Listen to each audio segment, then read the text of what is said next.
A few years ago, I moved into a one-bedroom apartment in Melbourne, Australia, they went on to recall. It was my first time living on my own. The apartment block had been built in the 1930s. I'd been there for a few months when I came home from work one day and went into the bathroom. I saw something strange.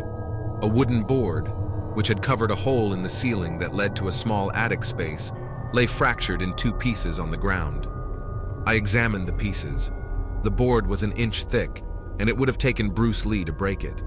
I thought the landlord had sent someone to work on the attic. I was frozen stiff with fear. Someone is up there for sure, I thought. I emailed pictures to the landlord, asking if anyone had been there, with an undertone of annoyance, since she hadn't warned me. Her reply read, "Please call me as soon as you are able to." I called, and she explained that her last two tenants had said the same thing happened. She promised to replace the board, and she did. A month later, I woke up one night around 4 a.m. My body was covered in goosebumps. It felt like someone was rubbing his or her hands on me. Everything was silent, but then I heard a dragging sound coming from above my bed. It was as if someone was pulling a sack of potatoes. I froze, convinced someone was up there. There is no way an animal could make that sound. After 5 minutes, I worked up the courage to turn on the light, armed myself with a cricket bat, and walked to the bathroom. That's when I saw that the new board covering the hole was broken in two. I felt sick. The dragging sound had stopped, but I heard something else, whispering. The sound was clear and coming from the attic. It sounded like children's voices, and I could hear one sentence repeated over and over. "It's your turn. It's your turn." I switched on every light in the apartment to make things feel normal. It was 5 a.m. and dark outside.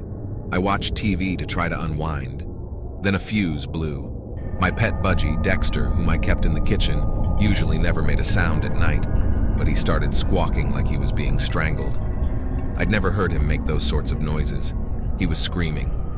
I grabbed my car keys, ran out, sat in my car, and waited there until the sun came up. When I saw people walking their dogs, this comforted me enough to go back in. The front door was open, but I figured I might have forgotten to close it when I ran out. I went to the kitchen to check on Dexter, but he wasn't in his cage. I felt sick again. All my windows were closed, so I looked everywhere inside. When I walked to the bathroom, I heard splashing. Dexter was half drowned in the toilet. I took him out, washed him, and dried him. I was so confused. At 8 a.m., I called the landlord and gave her a watered-down version of the night. "Oh, wow, you heard the whispering too," she said. I stayed in that apartment for another 18 months. I heard the whispering on a few occasions, and twice the board covering the hole in the ceiling moved. Although I live elsewhere now, the landlord recently called. She said that her new tenants had begged to speak with me about some of the stuff that's been going on there. Forget it. It's their problem now.